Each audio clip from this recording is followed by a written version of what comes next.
If you live with chronic anxiety, you likely already know how hard it can be to maintain the level of motivation necessary to run a successful business. But there is hope, and today I'm going to share a few tips to help manage your stress levels, your time, and your business, while also maintaining your sanity.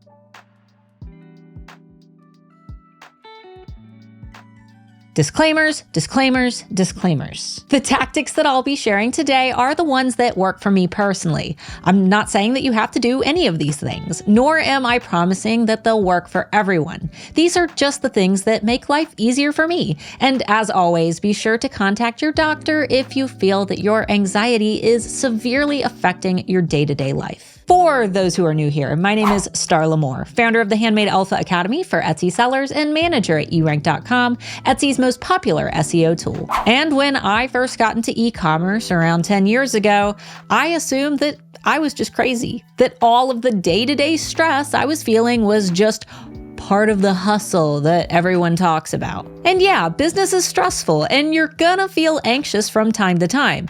But there's a difference between occasionally feeling anxious versus having an actual anxiety disorder. Before we discuss those differences, I just need to take a quick moment to give a shout out to this week's featured shop. Thanks so much for your love and support. If you'd like to submit for your own shout out, tag Handmade Alphas in a photo or screenshot of yourself watching this video, either in your Instagram feed or Instagram stories. So what's the difference between healthy business anxiety versus an actual anxiety or panic disorder? A few examples of healthy business anxiety include occasional feelings of self-doubt, imposter syndrome, apprehension or fear of trying new things, fear of failure, brain fog or your mind going blank, or occasionally thinking negative what-if situations. Anxiety is a healthy human response to stress, and when changing neural pathways by learning new things, we tend to experience a lot of these symptoms. But with healthy anxiety, these feelings tend to go away pretty quickly. However, with anxiety and panic disorders, symptoms can be much more severe because your body goes into fight or flight mode. Basically, your brain thinks there's danger ahead, and in order to prepare for that danger, your nervous system revs up and prepares your body for action, even if there's no real danger. A few examples include severe shaking, body tremors, or uncontrollable chills, difficulty focusing on anything other than negative thoughts, headaches or migraines, nausea, vomiting or loss of appetite, rapid breathing, sweating or bowel pain, and weakness, dizziness, or even chest pain.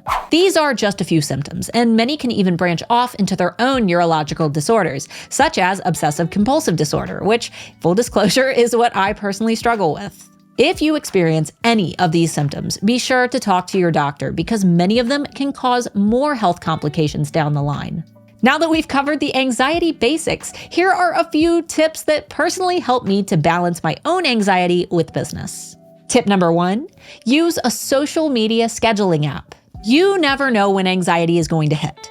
Sometimes you wake up with a tight chest and foggy brain, and you just know it's going to be one of those days. Sometimes you could be feeling totally fine, then bam, anxiety hits like a freight train. To help minimize day-to-day stress and to plan ahead for days when you may not be able to work at 100% capacity, I recommend creating 30 days worth of social media content with an editor like Canva.com, then scheduling that content out with a tool like Later. Scheduling your content ahead of time will give you the ability to walk away from social media for a few days without the guilt of feeling like you're not maintaining your business marketing. For more information about how I personally batch and schedule my own content, I recommend watching this episode of The Friday Bean.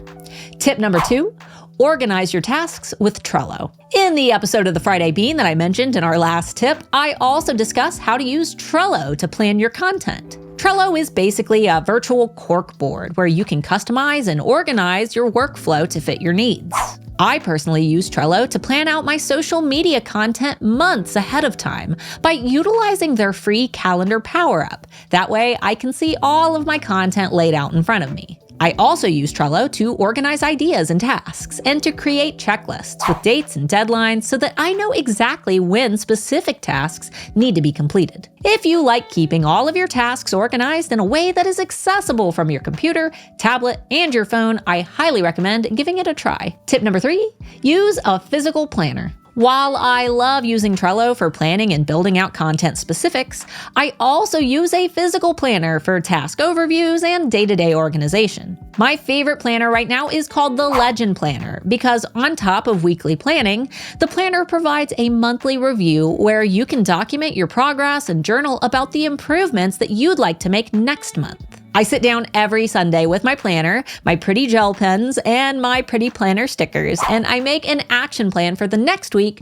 based on my monthly goals. Then, at the end of each month, I set goals for the next month and document my progress and the areas that I want to improve. There are tons of great planners out there. This one just happens to be the one that I personally love the most. Tip number 4, take weekends off.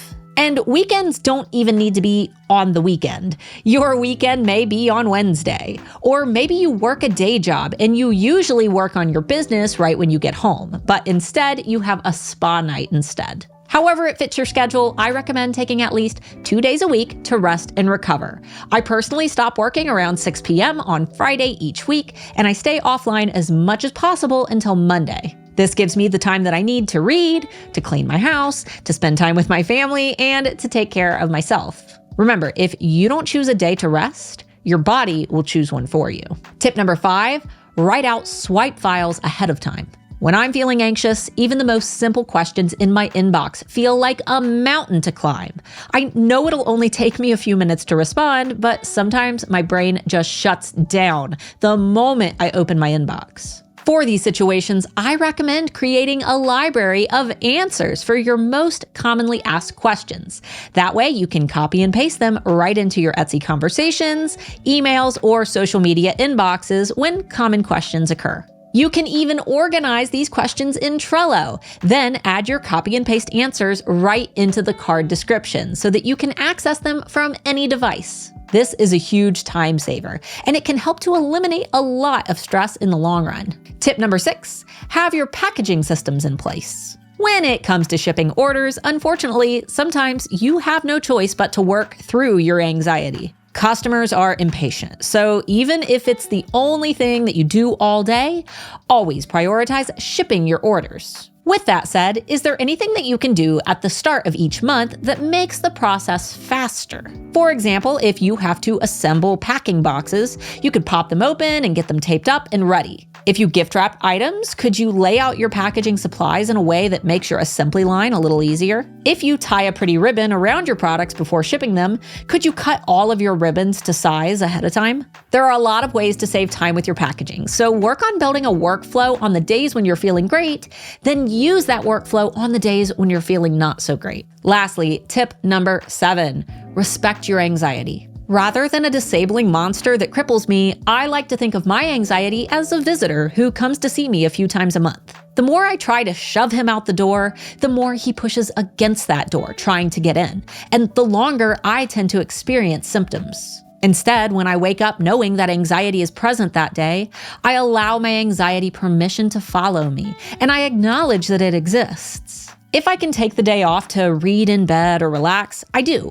But if I have work that absolutely has to be done, I complete only what is essential for that day. Sometimes I wear headphones with music or white noise if I'm experiencing too much sensory overload. Sometimes I light a candle and make hot tea to drink while I work if I'm feeling a lack of control, because this allows me to control smaller portions of my environment at a time. And I always try to isolate so that I can keep my focus precise, which usually means locking myself in my office or working from my laptop in bed. My anxiety exists and it lives with me for those days, but rather than a giant monster resting on my shoulders, I can convince myself that it's more of a big cat that sleeps on my lap while I work. Sure, it can be inconvenient, but when I give my anxiety the respect it deserves while it's visiting, it seems to move on a little quicker. And by the next day, I usually feel okay again. Treating my anxiety as a visitor as opposed to a disorder has helped me to manage my panic attacks, and it reduces the guilt that I feel from taking self-care days when I need them. In fact, this strategy has worked so well for me that I actually included it in my science fiction book, The Channel. In the story, my main character Vivian suffers from sensory overload and chronic anxiety.